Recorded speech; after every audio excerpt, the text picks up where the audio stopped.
The reason that you don't know about it is it's being kept away from you. The same reason why we are shadow banned on Google. So the U.S. government couldn't confess to all of that without acknowledging that the ETs exist. So that's why they're saying we don't know who's doing it. Given what I'm doing now, what we're doing now, someone would have killed me, so I had to have that protection. Okay, so this is going to be a lot for some of you to take in. This interview basically goes way beyond anything that we've heard from any whistleblowers or people from the government up to this point. So my hope is just that you'll listen with an open mind and let us know in the comments what you think. So without further ado, here's my interview with Dr. Courtney Brown. Hello everybody, welcome back to Watch Mojo and Unveiled. I'm your host Rob, and I'm back again to dig a little bit deeper into the UAP disclosure that is happening currently. There's been a lot of news, so I'm very excited to speak with today's guest, who is Dr. Courtney Brown, a mathematician and a social scientist who teaches political science at Emory University.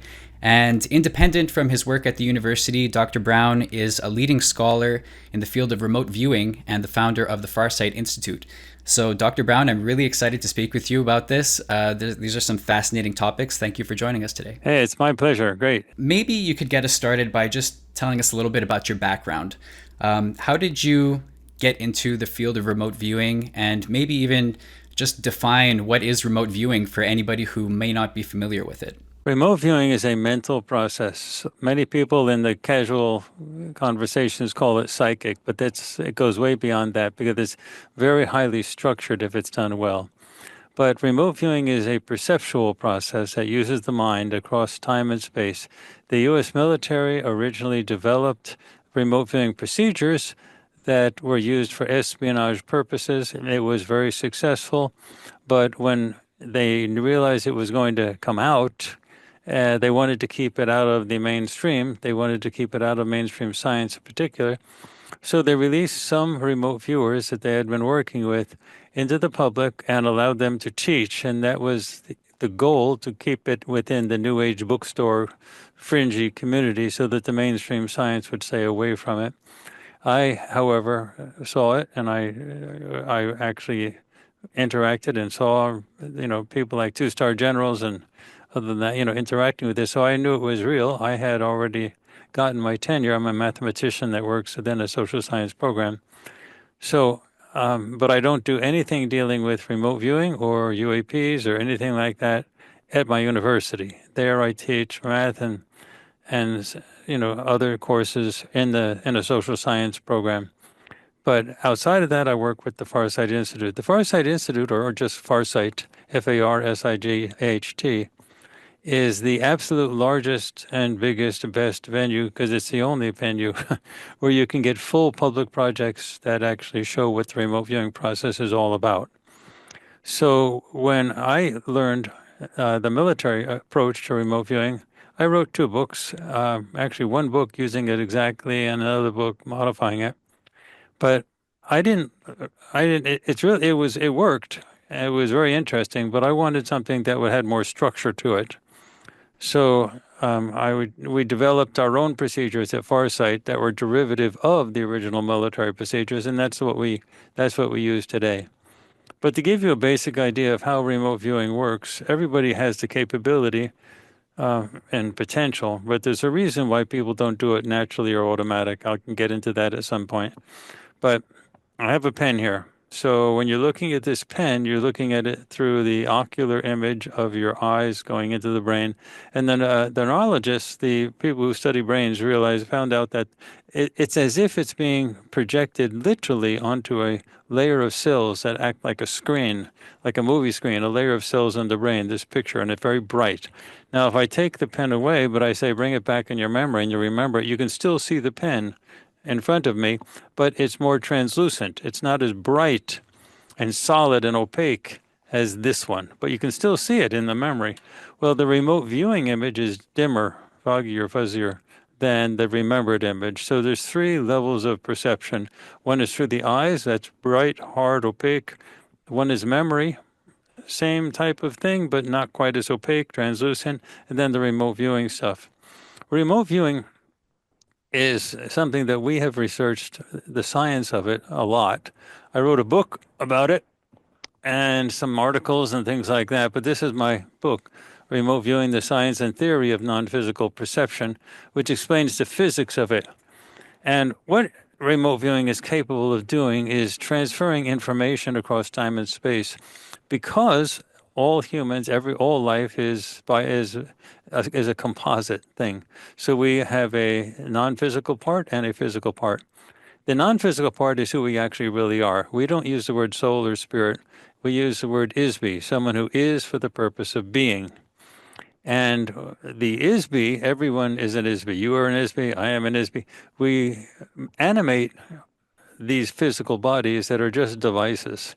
They're just biological devices. They're not who we are. We humans normally think of themselves as the real thing, as the body, but the body is really nothing. So there's a reason why the humans have this very weird perspective of who they actually are.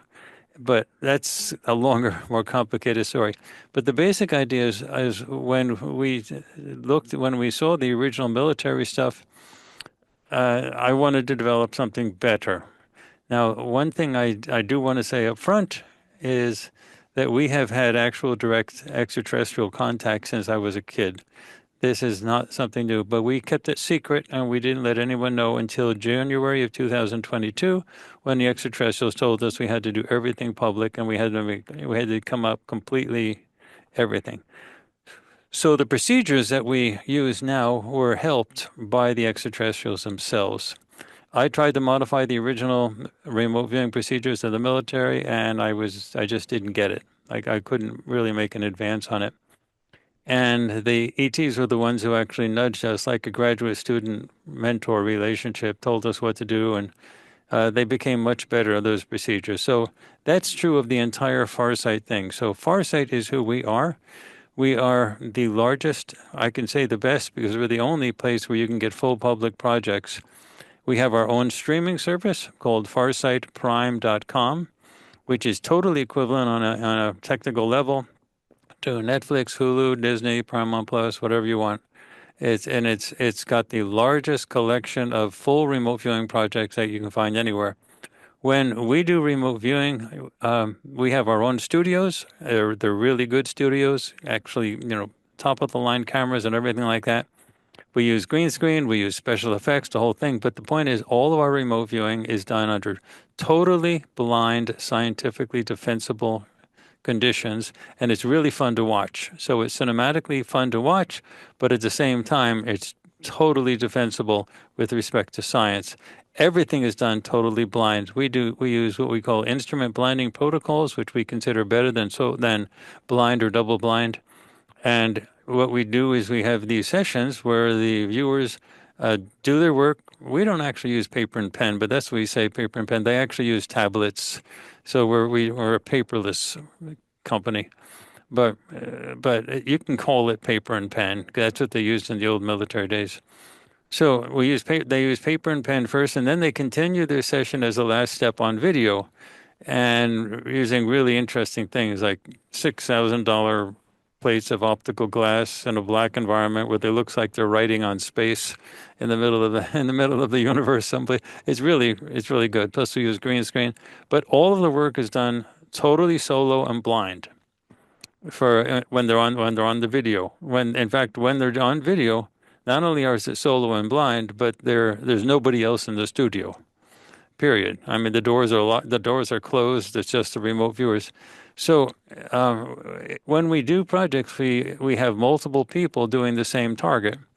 So what you get to see is 4 or 5 completely blind sessions where they're totally corroborating each other. They're all seeing the exact same thing, which is very persuasive. And then what we record is what we call the target reveal afterwards. So you get to see the remote viewer when they're told what the target is finally after everything's been recorded. And you can see their reactions, which is, what? Are you serious? That was what it was? And so it's very believable. So that's Farsight. Farsightprime.com is our streaming service. That's where everything is. That's where the mother lode is. But we also have our website, farsight.org, Farsight is two things. It's a movie business, but it's also a nonprofit educational and research institute. So farsight.org has a lot of materials relating to remote viewing, including paper, descriptions and things like that of that. So we are also, I can actually sort of, if you want to call this proof, I can sort of prove that we're the only place that you can get the really conk stuff, is because we are totally shadow banned with Google and YouTube. That's usually a good sign, isn't it? Now, if you do remote viewing, if you search for remote view, first go to our website, farsight.org, so you can actually see what you're looking for, farsight.org. Then go to Bing, the search engine for Microsoft. So first go to our website, farsight.org, then go to Bing, and then search for remote viewing. We'll come up like number 3. They usually have Wikipedia and Gaia first, and then Farsight. Then go to Google and search for remote viewing. You won't find us. Now, and all the other search engines were like number 3. Or on the first page or second page, no matter what, we're always near the top. So how can it be possible that we can be number 3 on Bing and not found at all on Google? When we run, of course, the Google performance search console, so we can actually track we can actually see how the shadow banning is working. And we saw that, in fact, we weren't being listed at all, period, for years. And then they started to talk about it on podcasts. And so at that point, they started to reappear. We started to reappear as a result of me talking about it. And they were placing us at around spot number 100, which is about 10 pages down. But then there was one person, and we actually found the person. He was from New Zealand, who was trying to find us. And the process is, first go to farsight.org, so you know what you're looking for, the Farsight's website. And then go to Bing, and then you'll see us. We're right at the top. And then go to Google, and you'll see we're not at the top. You can't find us. But this guy kept on trying to find us, and the Google AI is adaptive. It's not like passive, where it just gives a listing. It was actually able, and we showed it. We had graphs and everything. We showed it actually following the guy, checking as the guy kept on going. And as it was searching, it knew that it was searching for Farsight. It picks it up like with your web browser. It picks it up like where you were last and so on. And as he kept on clicking, it kept on moving the spot down, down, down until it finally stopped at spot 250. So that's 250. I think it was 243 to be exact.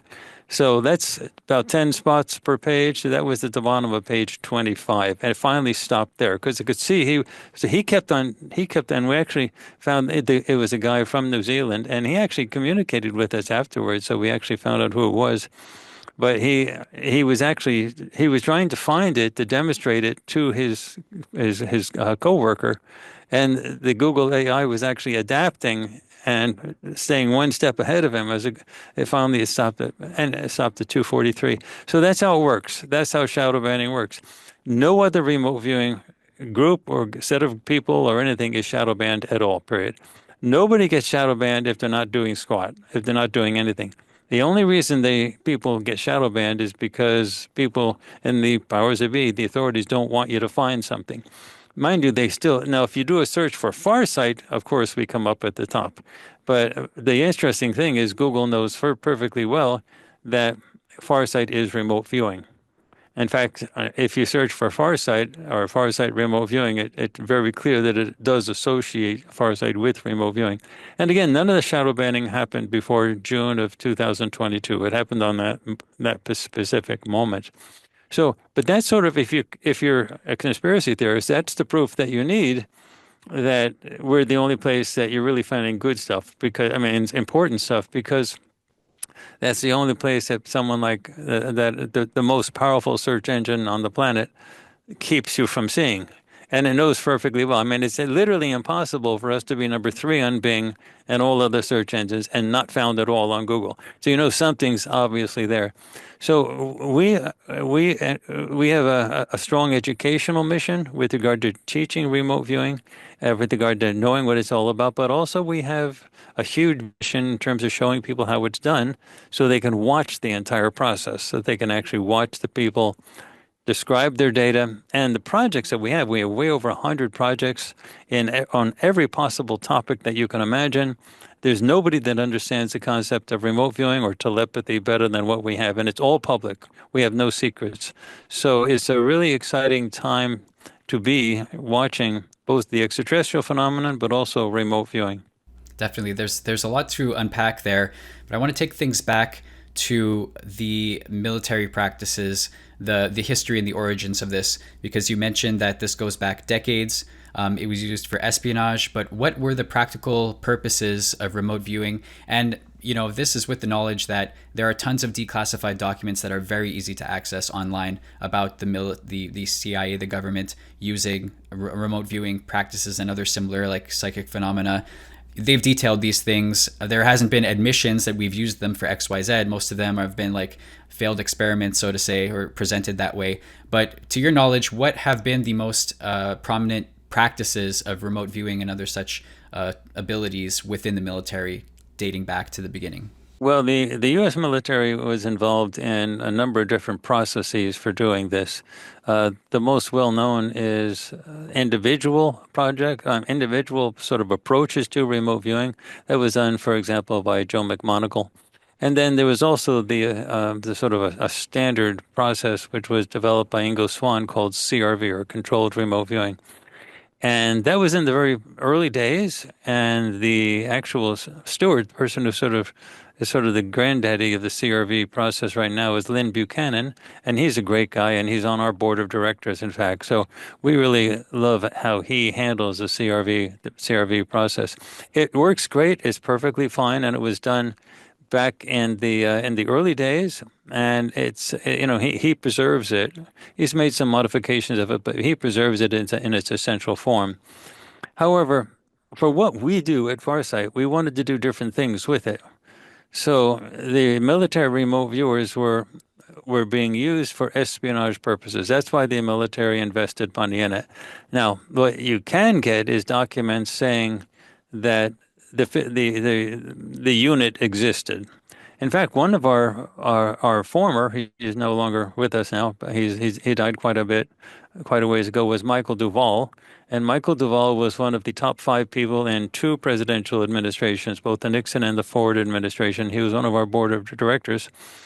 And he actually went and talked to some of after he actually became associated with us and learned how to do our processes and so on, he actually went back to his friends in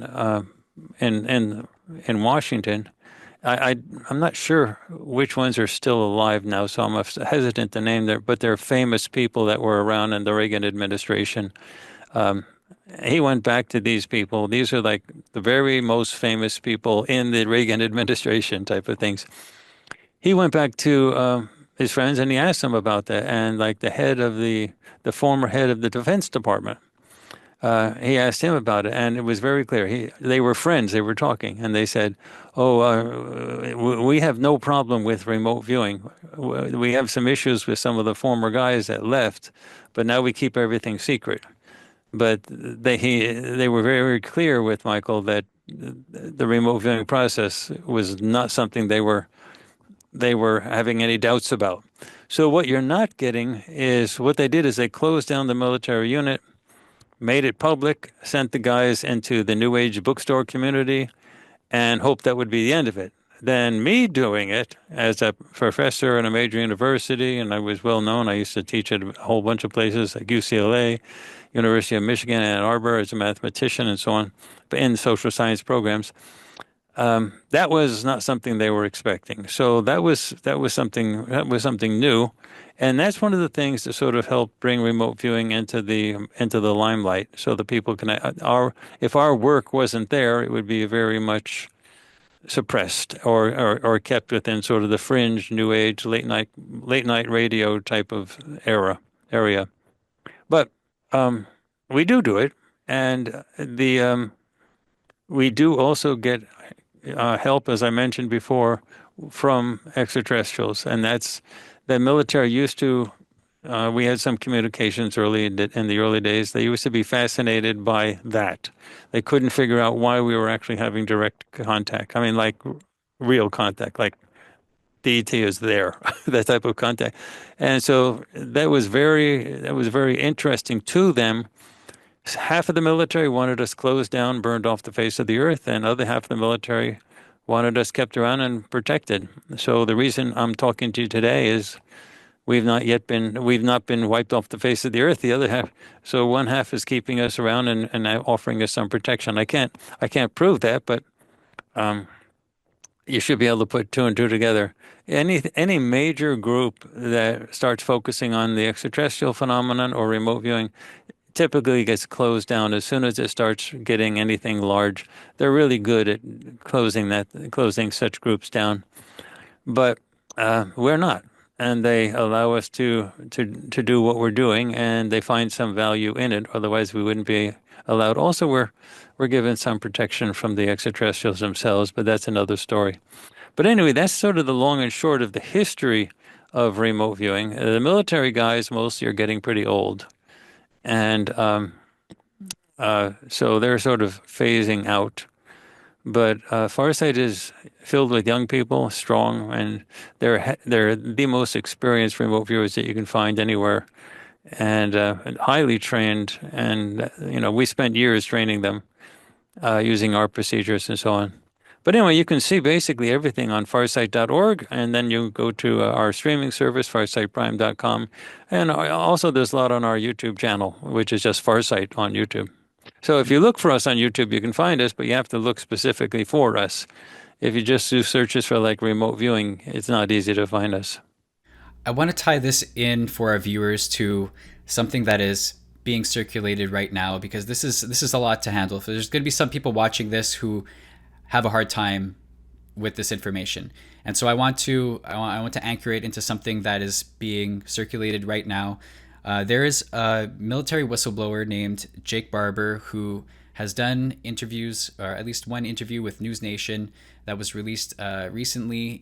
They released a full 3-hour interview where he goes into incredible detail about not only the recovery as a helicopter pilot. He recovered UAP craft many times, but he also goes into great detail about what he refers to as teams of psionics, people with psychic abilities within the military who can interact with non-human intelligence, who can interface with the spacecraft that they use.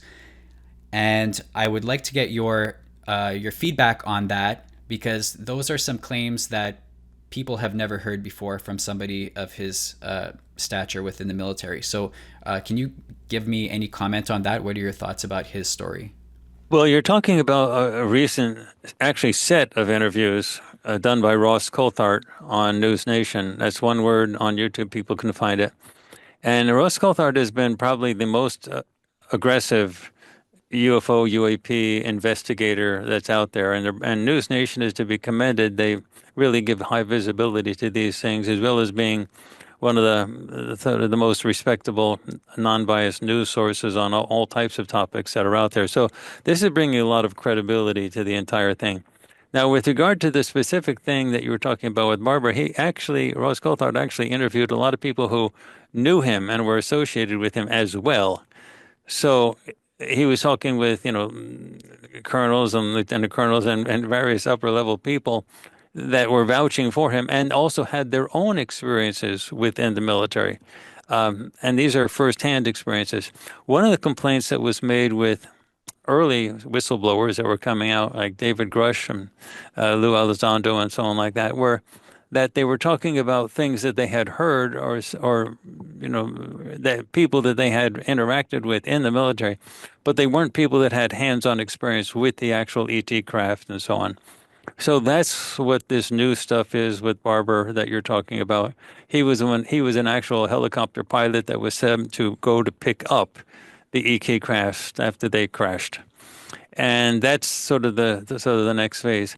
Almost all of the remote viewing, almost all of the stuff that you're getting now in the news is focusing on the issue of, are we alone in the universe? These ET things have been going. If you look at the projects that we have on Farsight, farsightprime.com, for example, it's very clear that these ETs have been around and doing things for like thousands and thousands of years. This is not new. And when we are focusing on are we alone in the universe, we're basically focusing on a very basic, immature question of are they real? So what Ross Coulthard is really trying to do is to push past the are they real question. So once you fully accept that they are real, and also I should say that Ross Coulthard actually was interviewed by in another podcast. So it wasn't just him interviewing somebody else, but he was interviewed by Donald Trump Jr., which is the son of Donald Trump, who has his own very successful podcast. So you could actually see Ross Coulthard really pushing Donald Trump Jr. on all of these things and coming out with everything. And Donald Trump Jr. seemed very familiar with the entire topic. So this stuff is starting to get to the very highest levels. So, but the basic question of are we alone in the universe? Do the ETs exist? You have to understand how primitive that question is and how difficult it is for Ross Coulthard and others to push past it. Because as soon as you accept that the extraterrestrials are real, the next question is who are they and what have they been doing here all this time? So that's the big question that's being not asked. So if you look at David Grush, for example, and Lou Elizondo, it's always focusing on do they exist? It's never asking what have they been doing, but there have been hints. For example, with David Grush, he was always talking about David Grush as a Pentagon guy who has been given official permission from his office in the Pentagon to do the congressional hearings that he's been doing, the public stuff, the interviews, and the congressional hearings, both private and public. Down the hall in the Pentagon, you can get another office that says, we don't know anything about that. There's no evidence of anything being extraterrestrial or aliens whatsoever. It doesn't exist. We don't know what he's talking about. So the Pentagon, the military is clearly split. One side of it is giving him official permission. He's never stated anything in Congress that he wasn't given permission to state from the Pentagon. So part of the Pentagon is giving him permission to talk in these hearings, same with Lou Elizondo, and then the other side is in total denial. So that's the split. It's the Pentagon is not monolithic. It's got different groups, and for various reasons they have trouble with each other. But that's the two stories. So what you're getting now is finally movement away from people who have been talking to people who have been involved in this stuff, and you're actually getting whistleblowers who were actually the people that were physically in contact with the extraterrestrial stuff. And that's what this Barber interview is. So that's the difference between David Grush, who talked to like 40 or 50 people who were involved in hands-on stuff, but he himself was not involved in the hands-on stuff. Now we're getting to the point where we're actually interviewing whistleblowers who were actually on hands-on stuff. And in case of Barber, he was the helicopter pilot and he actually picked the stuff up and took it to, and so on. So one of the things that you get with everybody who's hands-on with this is that it's a tremendously mental phenomenon. For example, Barber, when he got close to a disc-shaped craft that he was assigned to pick up and take to a secure location, there was a lady inside. There was a person inside. And that person was communicating with him telepathically. And it was a very emotional part of the interview that you see with Ross Coulthard, where he was describing what was coming from this lady who was inside this craft. So the idea of mental communications is really important.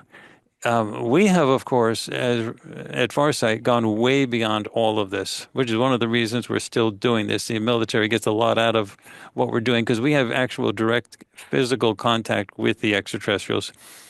And one of the things is that all communications are telepathic. All communications are telepathic. They don't use words like German or English or Portuguese or French or Spanish. They use mental communications, and the mental communications are as effective as any other type of communications. And this is very effective inside the ships when they have multiple species communicating. So if you have somebody who's a commander of a ship telling somebody else of another species, we need to fly the ship that way, they don't say that like, okay, can you navigator, can you have us go in that direction using these coordinates? he just mentally states what he needs to have done. The navigator picks it up immediately without any confusion whatsoever, knows exactly what to do, and the ship goes off in that direction. So these types of communications are what we do. If you want to actually see this process, when they communicate, it's like clear as a bell. When humans are trying to communicate telepathically, it's very difficult. Now, there's a new thing that's come out called the Telepathy Tapes. It's a new documentary, and it's also very interesting.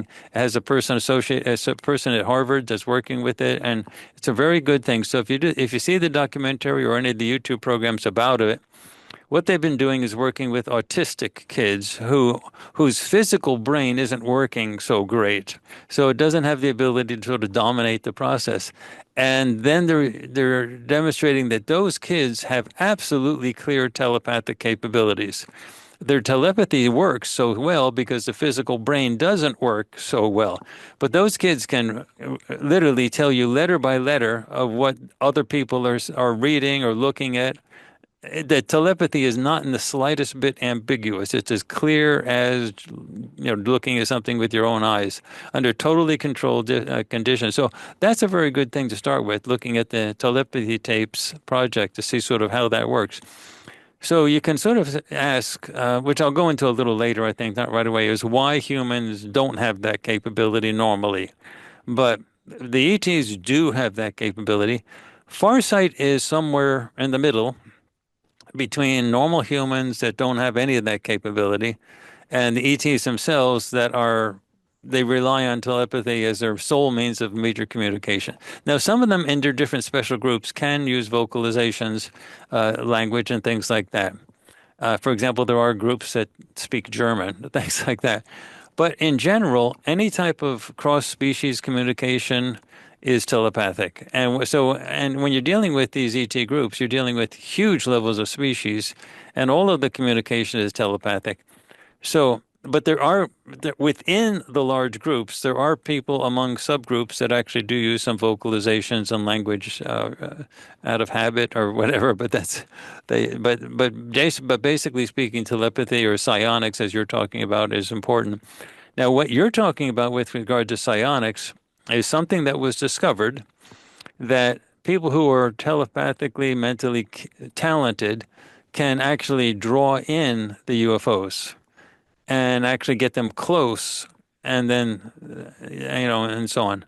Now I have to raise the issue that is the big gorilla in the room. How is it that these ET ships in the crash retrieval program that David Grush and Noel Elizondo and others have been talking about, and now you said Barber, he was actually physically involved with picking them up. Why are the ships crashing? Now, these ET ships are capable of flying across the entire galaxy to get to us. Now, are they crashing because they didn't drop into Pep Boys and get the oil changed? Is the motor breaking? Why are they crashing? So what's actually happening, and that's not being covered in any of the congressional hearings. They are saying that the ships are crashing and that the U.S. military zips out with people like Barber running helicopters and picks them up and takes them to a secure location. It doesn't say anything like what happens to them after. It doesn't say what happens to the people that are inside them. And it also doesn't explain why they're crashing in the first place. Those ships are very capable of not crashing. There's a reason why they're crashing. The different groups within the extraterrestrials are very complicated. Now, we at Farsight we have one agenda, which is to push for full disclosure so that humanity and your audience can eventually hear all of this and have it all come out. It's basically, we're really pushing for it to happen this year. But there's a fundamental aspect. Why are they crashing? They are crashing because there are two basic groupings of extraterrestrials interacting with Earth right now. We call them the good guys and the bad guys, or the good ETs and the bad ETs. The bad ETs, from our perspective, have literally written agreements with the United States government to help reverse engineer some of the technology in the crashed ships so that the United States government can develop their own advanced tech in what they call the secret space program. Now, that aspect of the written agreements, if you know anything about what's going on, is not in dispute. And if you want to use Google, Google Haim Eshed, Haim, second name Eshed, Eshed. He was the former CEO, the top guy in the Israeli Space Directorate for 30 years. He gave an interview that he thought he was going to be able to get away with in Hebrew in a Hebrew publication, but he didn't realize how many people understood Hebrew, and it was immediately translated into a zillion languages, where he actually talked about the written agreements and the interactions with both the Israeli government, but also the some other governments, but specifically the United States government. And he talked about the written agreements between these groups, between the ETs and the U.S. government. The trouble is that the groups that made the written agreements were wanting the U.S. government to actually have that technology because they are in dispute with the other side of the ETs that we call the good ETs, which are the ones that we interact with. And there is a soft war going on between the good ETs and the bad ETs. And the bad ETs have the interactions with the political elite totally locked up. But the issue is that the U.S. government wanted that weapons tech. Now, the good ETs are trying to help us and help in the disclosure movement so that can be fully blown out and people can finally hear what's actually been going on. The bad ETs cannot shoot down the good ET ships to try to, because they basically run Earth. Bad ETs basically have the whole hierarchy of the political elite locked up. They want to keep that way for various reasons that I can get into if you want. But the bad ETs cannot shoot down the ships of the good ETs without changing the soft war into, or I call it a cold war into a hot war. And they don't want to do that. Neither side really wants to change the Cold War into a hot war. However, there is nothing stopping the bad ETs from giving the tech to the Americans so that they can use it in their secret space program and then let the Americans shoot down the ET ships, the good ET ships. So all of the crashes, or most of the crashes that you're hearing about, that David Grush and the Elizondo and Barber are talking about, are crashes of my side, the ships that are my people. They are the good ETs. And they're being shot down by the American secret space program. Some of the shoot downs happen with facilities that are on the ground, and some of them happen with facilities that are in space. But the issue is that one of the ways that they lure the good ETs in is with these people who use psionics, to go into a deep mental state, ask friendly and ask for guidance and get closer. And some of the ships actually get closer. And when that does happen, whoop, they can get seduced into a position where they're trapped. Now, the good ETs could defend themselves easily. In a matter of seconds, they could knock out the entire American secret space program. So it's not a matter of can they not defend themselves. They don't defend themselves because then the American government would then say, oh my gosh, they're the aggressors. They're knocking out our ships, which we so much need. We need that high tech, that weapons tech, and they're knocking them out. So that would then throw the American government further into the hands of the bad ETs. It would be very self-defeating. So the good ETs are allowing themselves to be shot down. And that means there's a tremendous amount of sacrifice that's going on. You have no idea how much torture happens to the survivors of those crafts. So people like Barber take the craft and takes it to a secure location, but the people in the craft get given to the bad ETs. And you don't even want to know what happens to them. And these are my people. These are people that I've been interacting with my whole life. These are people I know personally. And you're supposed to know about this, and you don't know about it because of the secrecy that's involved in the entire thing. So right now you can say, this is crazy. This goes way beyond my pay grade. Why should I be told about this? Could this be even true? And you're still stuck in the question of, do the ETs exist?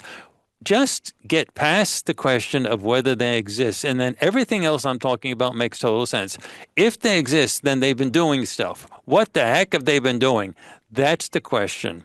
Now, we have projects going back thousands of years, going back to the early religions of Ra, Zeus, the whole thing, Hathor, all that stuff. We have projects on Moses, on Jesus. I mean, we have projects on things going back, and all the way to the current time as well, including a lot of other projects that are dealing with archaeological questions, political questions. All of that can be found on farsightprime.com. The reason that you don't know about it is it's being kept away from you. The same reason why we are shadow banned on Google, an active attempt to keep things away from the masses. It hasn't affected Bing and some of the other search engines, but the biggest search engine is quite clear as day. They don't want, the powers that be don't want you to know this stuff. That's what the fight is all about right now. And make no mistake about it, it's a war. And it's going to turn into a hot war, but currently it's a cold war. And my side is making tremendous sacrifices to get it to the point where the only thing we want is disclosure. We want humanity to simply know what the whole situation is, and then people can make a free will decision of what they want to do. And if they want to associate themselves with the bad ETs, my side will go away. And we'll say, it's your decision. You made that decision. But you can't make the decision if you don't know the information. So we're not trying to control you. We're not trying to, change the way the governments work. The only thing we want to do is to say, tell the people the truth. Let them know and let them make their own decision. My side, if you want to say anything, is a free will fanatic side. My side, they don't like me calling them free will fanatics, but they essentially are. They won't do anything to help or do anything with anybody unless the person agrees to it. It has to be a choice of free will. The bad ETs are exploiting that. The bad ETs don't give a damn about free will. So the bad ETs are exploiting that. That's why they're giving the tech to the American secret space program, letting them shoot down the ships. And this should be quite obvious to you. How can a ship be good enough to travel across the whole galaxy to get to us and then crash as soon as it gets here? You should put two and two together. That's like impossible. And you shouldn't doubt that that happens because we have congressional hearings on that now. And you don't have congressional hearings about something that doesn't exist. And you have the people coming out one after the other. And Ross Coulthard and the others, there are others. There's a guy called Baker and there's Barber, the other people that have had these direct contacts, these direct interactions. So anyway, Farsight has been protected and we have been guided by the good ETs as an attempt to produce a library of information dealing with all the questions that people are going to ask after they get past the do the ETs exist question. Then as soon as they get past that, they're going to say, well, what's been going on? They have to be able to go someplace to find out what's been going on. And that's what the Farsight library on farsightprime.com is. When it turns on, in the sense of when people get directed to it, it exists now, but at some point there'll be millions and millions and millions, maybe billions of people wanting to see all those projects to find out the questions. When that happens, that's the only source that I know of right now that will answer the questions that people are going to have once they get past the question of, is this real? Do the ETs exist? There's been decades and decades of secrecy on this. Why is this information starting to come out now? The good ETs have been pressing. The bad ETs want this place to be totally locked down.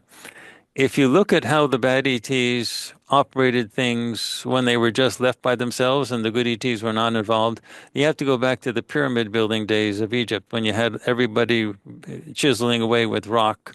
And the pyramids were built with ET tech. There's no other way those blocks could have been cut and placed into spaces. Anything you hear from archaeologists saying that they used,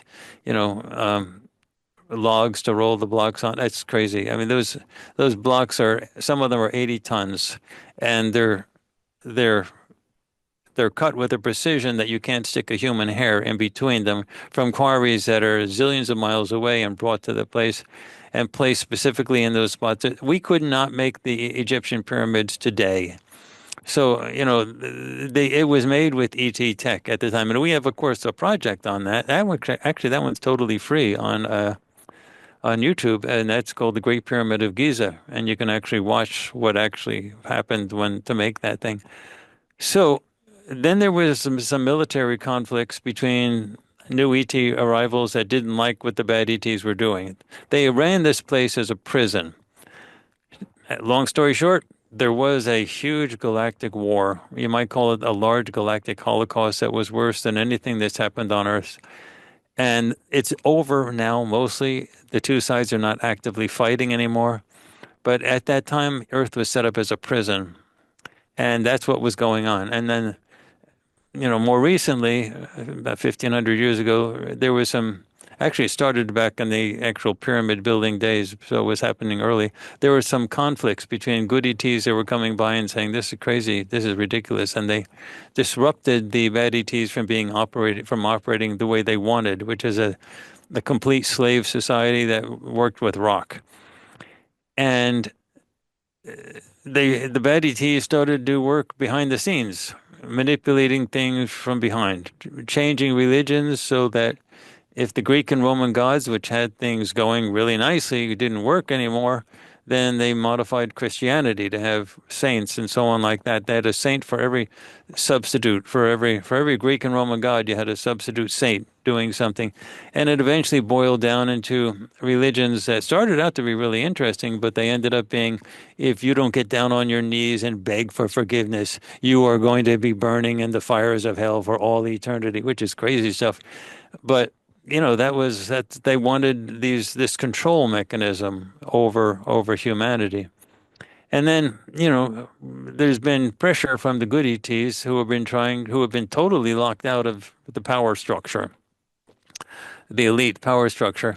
And so the good ETs developed a different approach. They require a free will choice, but you weren't getting that from the elite who actually signed agreements with the bad ETs. Again, Google Haim Ashed and read about it yourself. Again, he was he was the top person in the Israeli Space Directorate for 30 years. He's also a decorated general and now a college professor. But anyway, so the good ETs had developed a new strategy, which is if we can't get the free will decision from the elite, let's deal with the masses. So what they have been doing over a great many years is, I'll give you some examples. They've been dropping ideas in the middle of night when the script writers and producers and directors are sleeping in Hollywood. And when they wake up, they say, "Oh, I've got this great idea for a new movie," and now the good ETs are free will fanatics, so they're not going to force anybody to do it. But a good idea is a good idea, and the screenwriters think it's their idea, and that's where you got Star Wars. That's where you got Star Trek. That's where you got the Matrix movies. All the stuff coming out, a lot of the Ghost in the Shells, a lot of the high tech, interesting sci-fi stuff that you see coming out of Hollywood and, some Japanimation and things like that came from the good ETs. So what they were doing is they were changing the ideas in the society, making the society ready for this open contact. If it wasn't for that, we'd be stuck way back in the dark ages. So all these ideas, they were being brought to the surface without the agreement with the U.S. government and without the agreement of the bad ETs. It was a revolution slowly percolating from below. We are now in a situation where disclosure has to happen now, not like 2, 3, 4 years. There is a constant pressure to close down whatever venues exist that are still open in social media. And 2 or 3 years down the line, everything's going to be chucked, stranglehold. It'll be choked off. And the good ETs won't be able to get any information through. So we had to wait until there was enough technology so that you could actually have an internet and you could have the spread of information, but it has to act before that the dark forces have a chance to get complete control of that. And that's what, for example, that's the type of thing when you see Telegram, the exec for Telegram, Pavel Durov, he was arrested. He was seduced to go to France, being told he was going to have a lunch with Mitterrand and in fact, I'm sorry, with Macron. And in fact, that's not what happened. He got arrested as soon as he got off the plane, and they want a back door into Telegram. When Telegram was in Russia, Russia demanded a back door, so Telegram left. They went to Germany. They went to all sorts of countries. They went to the United States in the Bay Area. Every single place they went to, the country's security people went to them and said, we want a backdoor into Telegram. Then they went finally to Dubai, and Dubai said, you can operate without a backdoor. So what they had no alternative, they seduced him to go to Paris. He has dual citizenship in Paris and in France. They seduced him to go to Paris and immediately arrested him. And the whole idea is they're trying to, and of course there had to be some compromises. He's got out of jail. So they're trying to control social media. TikTok, for example, that was controlled by ByteDance in China, and they were saying publicly, China is data mining and finding out information about or spying on American consumers. Wake up! Every single company in the world is spying on American consumers. Google, they're tracking every little click that you make. There's nothing that no one's not spying. The data mining is so totally complete. What they're really talking about is that they don't have any control over TikTok. TikTok is putting things out that the powers that be have no control over, and that's what they're worried about. So they want TikTok to be sold off to some other group of investors who are dying at the bit in order to buy it because it's such a valuable property. But then once it's sort of controlled and operated here, then they'll allow a back door. Then they can control TikTok. So that's the constant cascade that you're going to get 2 or 3 years down the line. So its disclosure is now or never. So my side has been pushing for it now. Now what happened is on November 13th, we actually have meetings, like we call them ET board meetings, with say 6 remote viewers people and 2 extraterrestrials. And we record those at the insistence of the ETs themselves. We record, the ETs are very specific. They told us what cameras to use. They give us advice on all types of stuff. They give us time to set up everything. They might make sure everything's recorded. They want no secrets, which is hard because they demand the highest quality cameras. We have to learn how to use the cameras and how to use the mics and everything. Okay. So we have meetings that happen once a month. At their insistence, they're recorded. On November 13th, for example, they told us, record it, and we published it. They said that they're going to start showing ships, small ships, in large numbers all over the place. They're not going to be using any stealth tech, so you'll be able to see them with your naked eye, and you're going to be able to record them on video. And they told people to go out and start recording them. That was on November 13th. On November 15th, we published it. We have 6 cameras. We've got 6 mics. It takes a couple of days to get it together. On the 15th, we published it. On the 18th of November is when the drone stuff started happening, blowing all over the place. And the U.S. government was seriously rattled. So badly rattled that at one point, the Pentagon officially told a congressman, I hope I can say this without laughing. I laugh at it so much. But they told a congressman, it came out on Fox News, but he said, I got it from the highest source. This is an Iranian, I'm sorry, an Iranian mothership using Chinese tech that is launching these drones off the East Coast. An Iranian mothership, no less. Anyway, that was that was as bad or worse than the original swamp gas explanation that they gave a long time ago. Anyway, that Iranian mothership story lasted for about 2 hours. And then the Pentagon spokesperson, the lady, came out and officially said, no, that's not what's happening. So they threw that out as soon as they realized that just wasn't going to work. So more recently, they have been pivoting, and there's been some more sophisticated releases trying to say it's a Chinese mothership that's using Chinese tech to let Americans know that they could get anywhere, any place. Okay. Well, the Chinese have no motive for sending these drones that are coming out in huge numbers. Some of the drones are actually U.S. drones that are actually using ET tech, part of the American Secret Space Program, and they're clearly searching for something.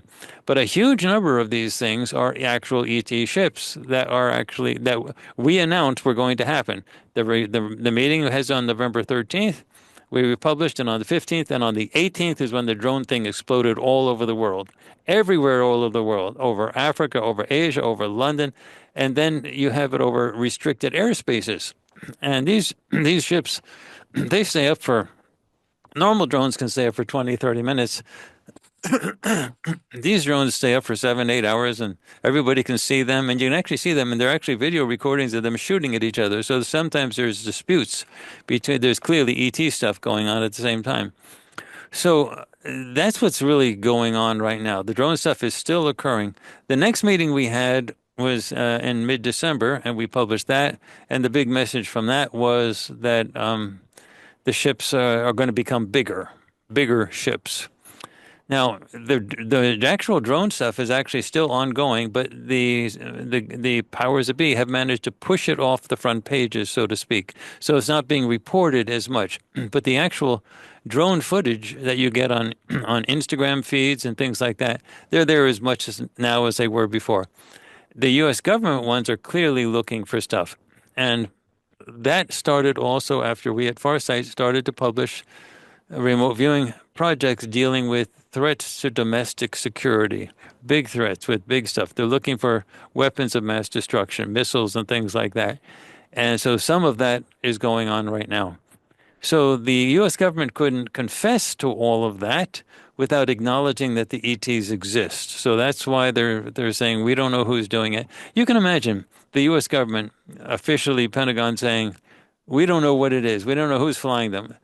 Can you imagine them actually getting to that? The only reason they were saying that is they desperately didn't want to tell people what those actual things were. Anyway, getting back to your original thing about psionics, mental stuff is everywhere. That's how the communications are with the extraterrestrial. So if you think of it in terms of layers or levels, humans have almost no telepathic capability. We at Farsight have in between, a medium level, and then the ETs are an extreme level. So when you watch the ET board meetings, which we publish at the ET's insistence every month, when you watch the Farsight people interact telepathically and interpreting and translating what the ETs that are at the meeting are saying telepathically, you get an idea of how humans work with telepathy. So it's not like we're just like the ETs on the ships where the telepathic communications are clear as a bell. It's like somewhere in the middle, but it's not degraded like you get with humans on the basic level. But it's clear that they're receiving messages, information, and each person is chiming in, adding interpretations to the message. This is what they're saying. I'm picking up this, that, and the other. So you can sort of see that. And it's a nice way to sort of see telepathy work with people who are telepathically capable, but maybe not at the same level as the ETs themselves, which would seem like, crazy amazing, but not so degraded as you get with normal humans. I have so many questions. Something else that Jake Barber mentioned was that some people have a predisposition for psychic abilities, and he mentioned Native people, people in third world countries. What is the reason for that? He also mentioned that women and actually gay men have a higher level of capability, generally speaking, for telepathic communication. Is there a reason for that? And the second part to this question, can this type of skill is it a skill that can be learned by anyone, or is it something innate that we all have or don't have, and there's nothing that we can do about it?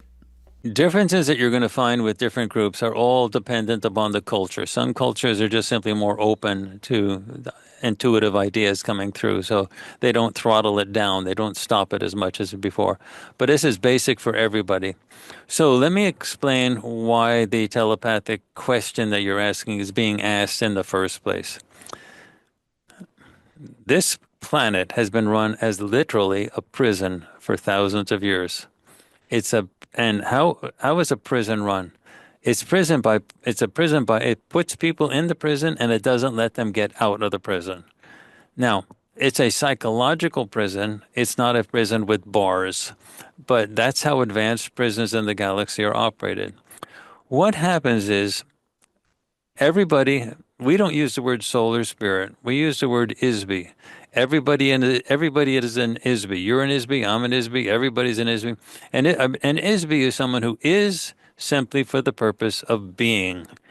Now, you cannot kill an ISB. You cannot kill a person.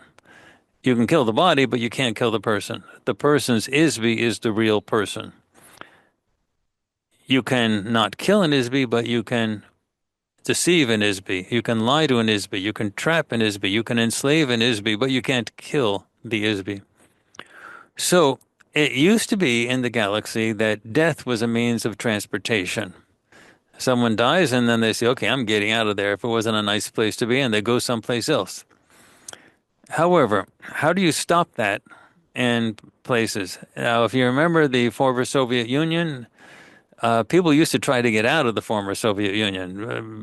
Ballet dancers like Rudolf Nureyev and Mikhail Baryshnikov, they had to escape during times when they were walking between aircraft and like on a Paris airport. They had to run for help and ask for permission to be able to stay.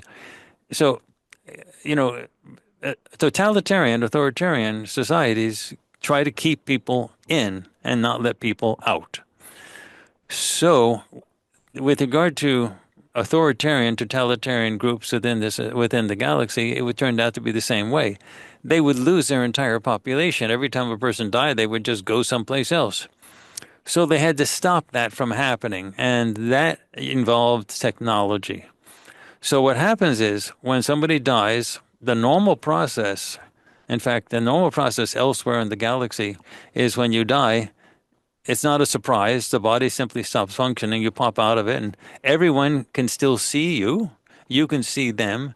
You don't lose your bank account. You don't lose your car. You don't lose your wife, your husband, your spouse, your friends, or anything. Everybody knows you're still there, and you can get another body, or if you feel like it, you can go from the beginning and be a baby again, but you don't lose that stuff because everyone knows that the body is not you. So why does that not work here on Earth? Because this prison system has been set up with extremely advanced technology. You have to understand, we are talking about civilizations that have been around for like 1 million years, and everything that can be invented has been invented. Technology is not the cutting edge of science out there in the galaxy. The cutting edge of science is social science, trying to figure out how societies can operate in new ways of societies developing in the galaxy. But what we have now is a situation where you die. Physically, the body dies, and information has been kept from you while you're alive as a physical being. So you die sort of ignorant. And then as soon as you die, you see the light. You've heard that story? Well, that's true. Mm-hmm. You see the light and you get drawn to the light. It's like a magnetic pull, very warm, embracing light, and it pulls you in. And then if you start to resist it and fight it, it's like being stuck in a fly trap. The more you resist, the more you get stuck. And it draws you in. And then once you're in, you get zapped with a lightning, essentially a high voltage bolt that's way higher voltage than, say, a lightning bolt. You get zapped with a high voltage shock, like shock treatment. And you can't be killed, but you can be rattled. And what happens is you lose your memory. You lose your telepathic capabilities. You lose your remote viewing perceptual capabilities. You're just stunned. And then an AI comes out. You've heard this story before. An AI comes out and says, you're a very important person. And we've been talking about your case with the Council of Elders. You see the Council of Elders over there? Yeah. Well, we have been thinking, the arguments you used to have with your mother? And your daughter has been sort of, she's got some troubles going on, and then the communication you had with your husband was not the best. And your wife was thinking that, remember what happened with your father at the show? We think that you could work on a few of the personality issues just a little bit more.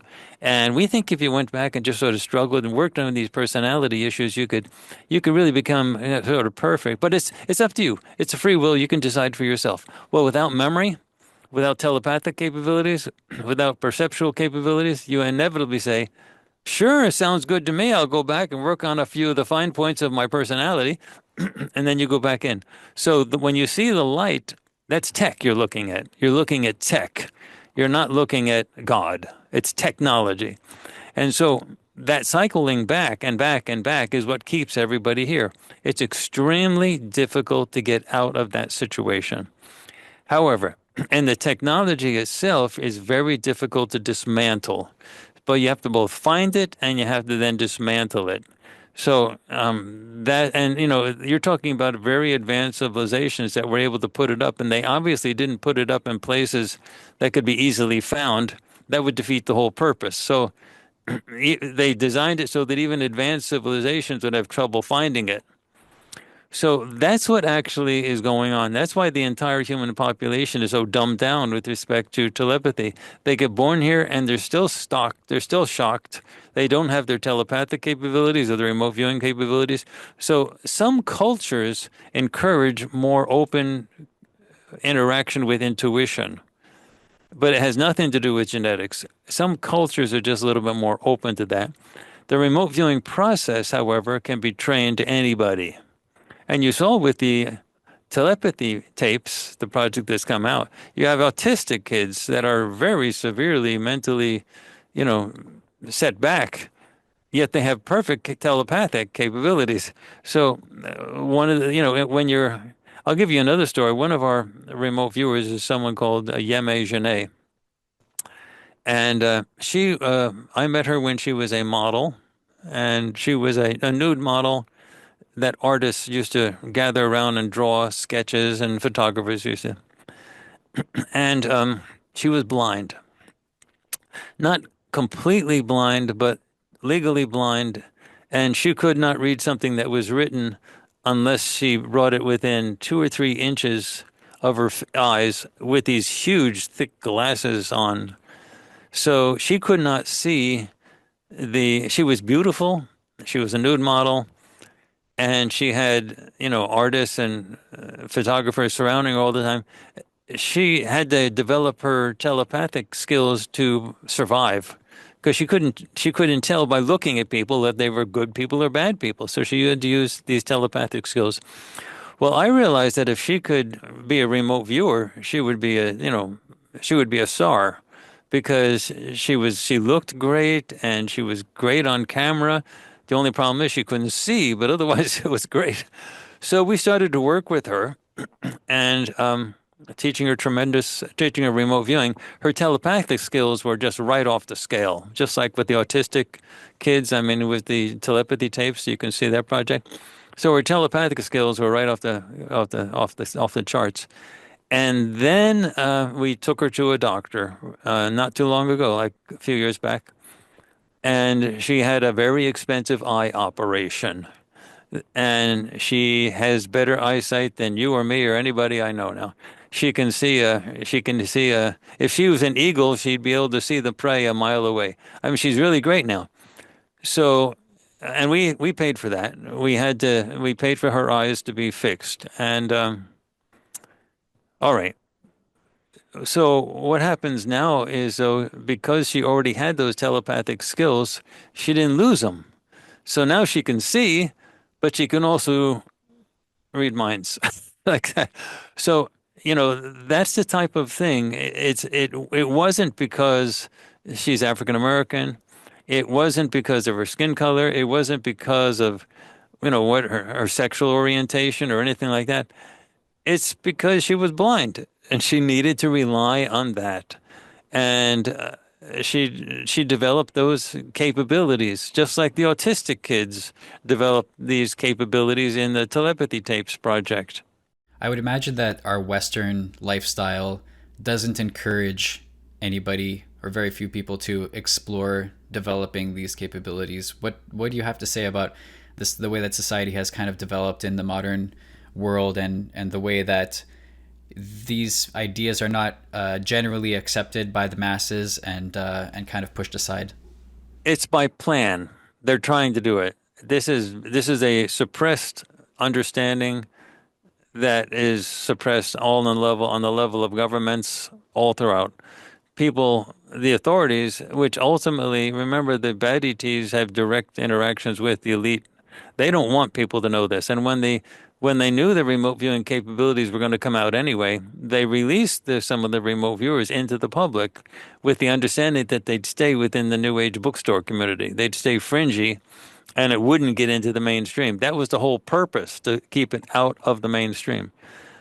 But at this point, all of the major governments that have anything to do with anything know that it actually can exist. And now the ETs are trying to push the thing forward. Now, as far as the big ships are concerned, it started, but there's going to be some bigger ships. It hasn't really fully happened, but it's in the works. They said the next big stage is big ships. And then on the January meeting, they said, now we want people to try to communicate with us. They said, basically, obviously, if we're out there with, thousands of ships and we're letting people see us, we're obviously trying to communicate with people. So now we want the people to try to communicate back. Now we want them to lose their fear of us because they can see us, but now try to communicate back. And they said anything will work. We'll be able to pick you up no matter what. And not pick you up physically, but pick up what you're trying to do. Just wave. Put a banner out. Like you go to a football game, put a banner out, paint on a sheet. Sure, wave the sheet. Anything you do, we'll notice. Try to communicate back. And then for the people who want to get a little bit more advanced on this, learn how to meditate. Quiet the mind and listen. If you quiet the mind and listen, you'll hear us talking to you. Now, what's going to happen when the bigger ships come up, people are going to be gathering around, and the good ETs want the interactions to happen, and they want the communication to happen. Now, one thing I have to really emphasize, Rob, is the following. The ETs have told us point blank that Farsight is not supposed to be an oracle. We are not supposed to be the ones you come to and say, everything that comes through Farsight is good, you have to go through Farsight. It's not like the Pope. They are trying to establish communication with everybody. So what we're trying to do is act as examples for what everybody else can do. The best possible outcome would be for Farsight to be obsolete, for everybody to do what we do better than what we do it. But the worst possible outcome is to think that everything has to be through us, that we're the juggernaut, everything comes through. That's the idea of control. That's what the bad ETs want. They want to control everything. We want to break the control down. So the idea is the messages, the bad ETs want the communication to stop. The good ETs want the open communication. They have been locked out of communicating with the elite, so they say, let's communicate with the masses. You've seen the drones. They don't like calling them drones, by the way, but you've seen the small ships. They fly around. Now they really want to emphasize that bigger ships are coming.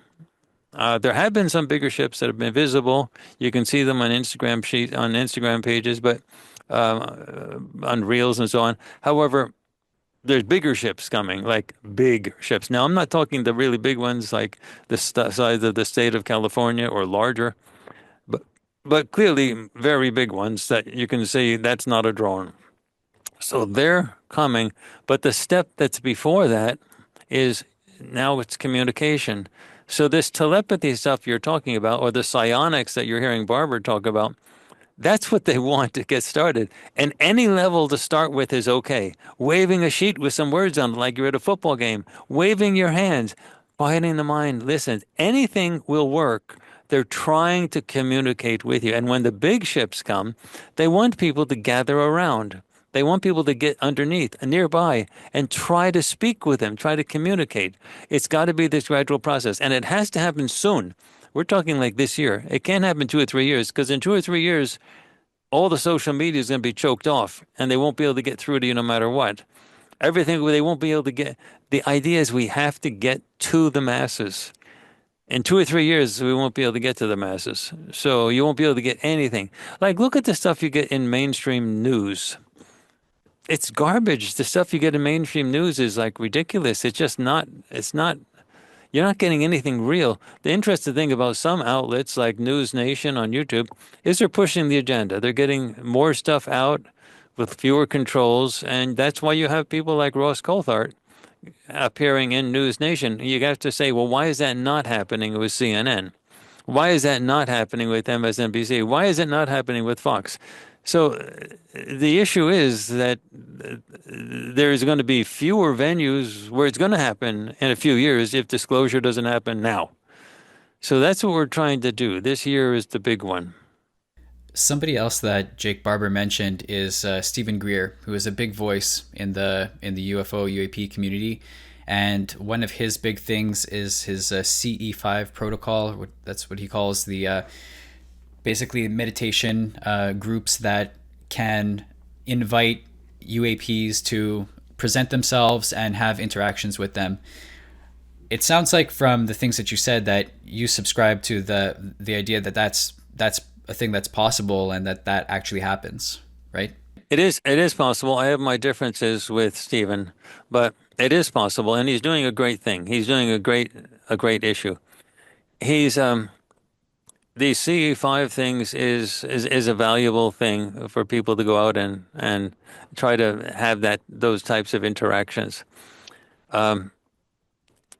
On the other hand, the differences that I have with them is he absolutely insists that all the ETs are good, that there's only good ETs out there, and that's simply not the case. That it's as above, so below. There's a mixture, and I really don't like talking about what other people do, so I hesitate to actually comment on what Stephen does, but I like to look at the good side of what he does, and there's nothing wrong with that.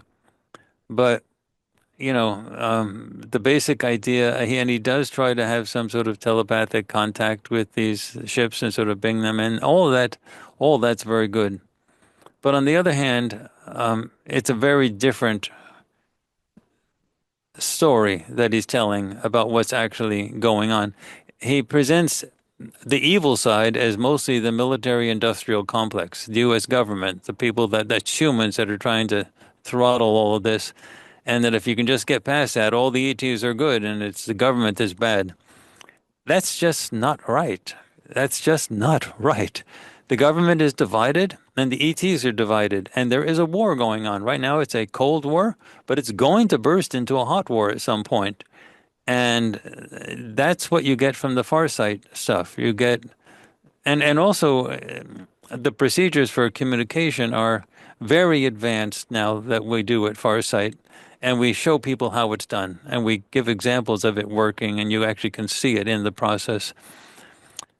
You're going to see these ships, the big ones, those are actually coming, but you're going to have to get past the idea that the galaxy is just filled with loving. Actually, if a lot of the channeling community, for example, we just came out with a major project called the ET PSYOPs.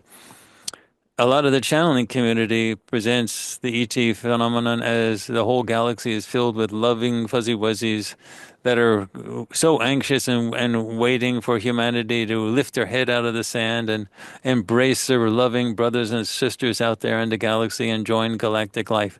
That's propaganda that's being spread by the bad ETs. It's not like that at all. And they're always kicking the can down the road. Full contact, open contact in 2 years, in 3 years, in 4 years, in 5 years. It's just kicking it down to a point where the social media can be so tightly controlled, there'll be no free open contact. So these are, a lot of these channels, by the way, the channels themselves are beautiful people. They're some of humanity's best. But the channels are like you're a car. You're leaving the ignition open, you're leaving the key in the car and the windows open. Who's going to take your car? Is it going to be a good person, or is it going to be some kid that wants to jump in your car and take off? It'll be a bad person. So the point is that these channels are very open to manipulation. And you're dealing with societies that are millions of years old. You're talking about extremely advanced extraterrestrial societies, and they're not going to miss an opportunity to be able to influence humanity through a zillion channels. Some of them are very famous channels. They're not going to miss an opportunity like that. And they're going to come in and they're going to start spewing out sort of a party line. And the party line is almost always the ETs are all good, and disclosure is open contact is just a few years away. And that's, and then there's also some other things that happen. They start giving information that seriously distorts what actually has happened in the galaxy. The bad things that have actually happened in the galaxy, they tell you truthful information, but it's always mixed with lies as well. So it's very hard to get the truth out of the channeling community because you don't actually know who you're talking with. Now with remote viewing, it's different. We are not giving our bodies and minds over to somebody, some other ET that comes in and occupies the body and then talks. We are in full control of ourselves, where we do remote viewing in the full waking state. We're actually communicating and we're actually perceiving with our own stuff. So no one's controlling us. And then we do it under blind conditions, and we have multiple remote viewers going in under totally blind communications. They're not communicating among themselves, and they totally corroborate each other. That's very persuasive versus somebody just telling you all the ETs are good, the bad people are in the military-industrial complex. Like, why? Who told you that? Why? Why do you know that? You know, there's no reason someone can. You can't. You just can't say something like that. You have to show. You have to have raw data and look at it. And I don't see any of those people having any raw data to be able to demonstrate anything like that. When was your first contact experience?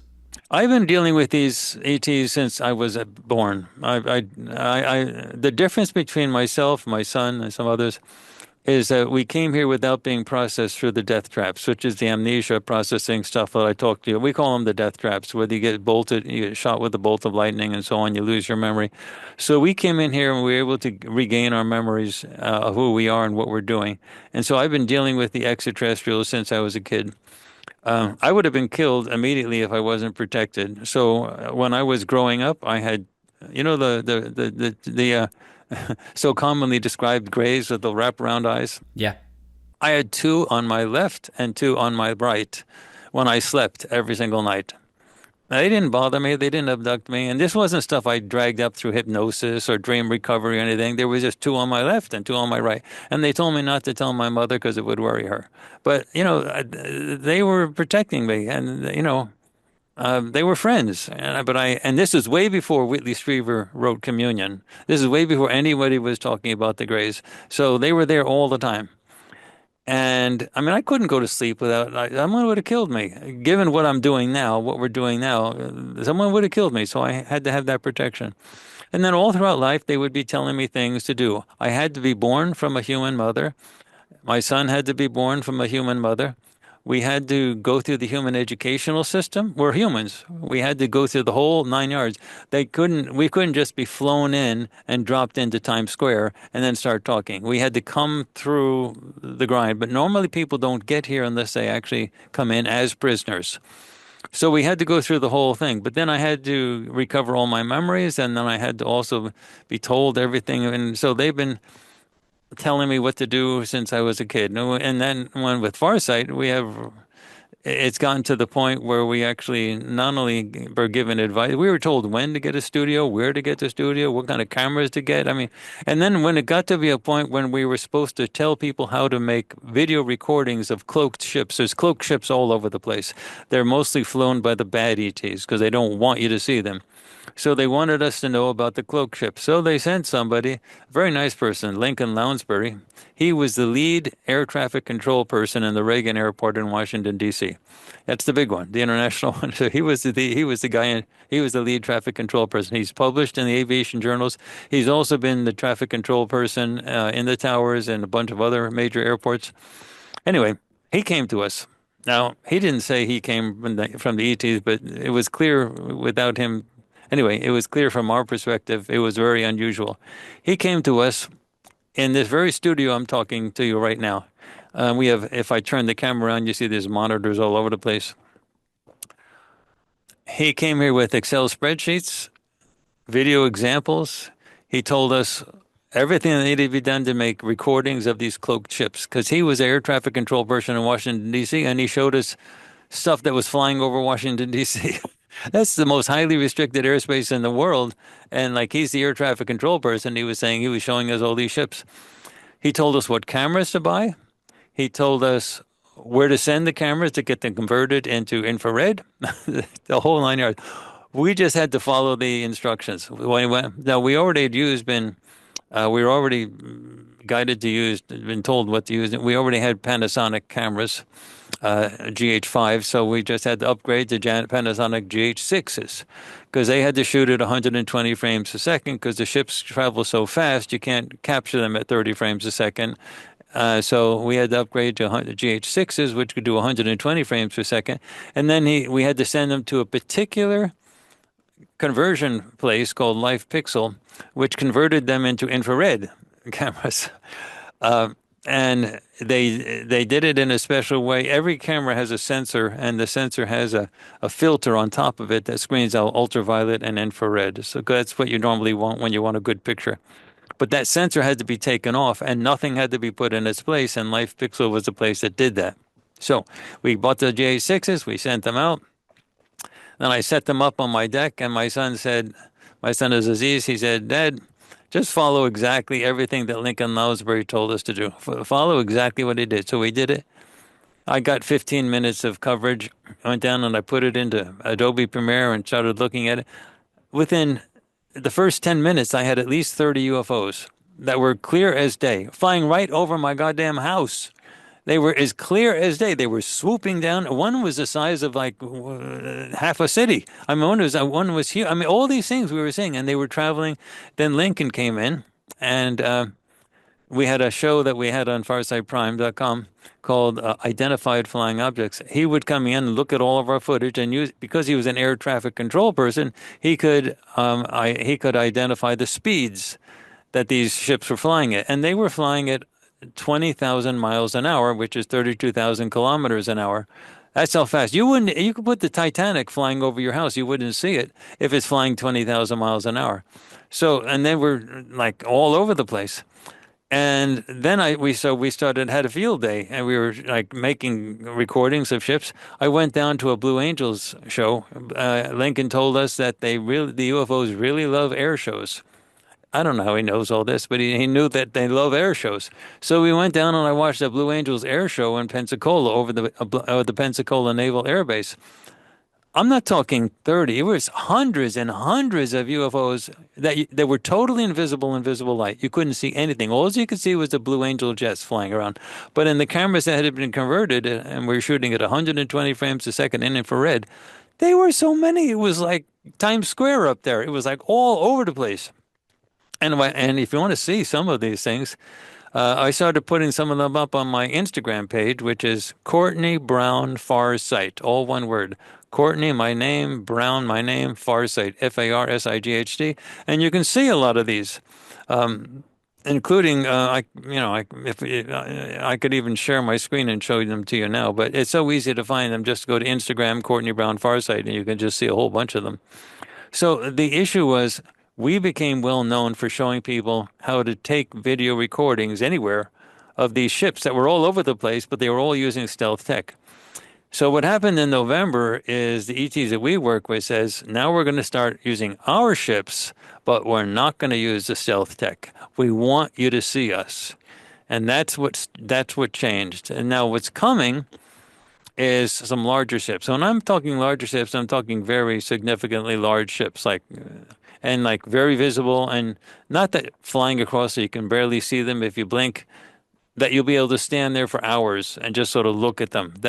You're going to see that type of stuff.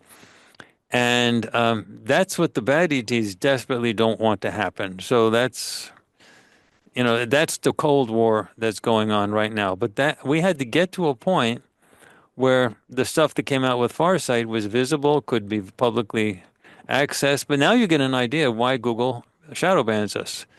This kind of stuff they don't want, and why the other search engines don't shadow ban us, because they've not been put under the thumb. But the shadow banning of the depth that we have more banning on us than you get out of, when presidential candidates used to complain that they were being shadow banned on various social media. The amount of shadow banning that has occurred with Farsight is way beyond that. But we're still growing. We're going despite all of that. And clearly everyone knows that we're the largest and biggest venue for remote viewing anywhere. So it's the cat's sort of out of the bag, and the ETs are sort of pushing it. Dr. Brown, I think we've just scratched the surface of this topic. I wish we had more time to talk, but I just want to leave you with one final question, which is, do you have a message for the average person who is just now being exposed to information like this and trying to grapple with it as it changes their reality? What do you have to say to people who are new to this information? It's very good to have a positive outlook. Understand that this place is being occupied or run as a prison, but that the cavalry has arrived. We are really trying to change things. So the best thing is anything that comes out of the mainstream, don't trust. But information is going to start coming out where you're going to be given truthful information and be open to it. Know that the good ETs totally are really good. They have your good interest in mind.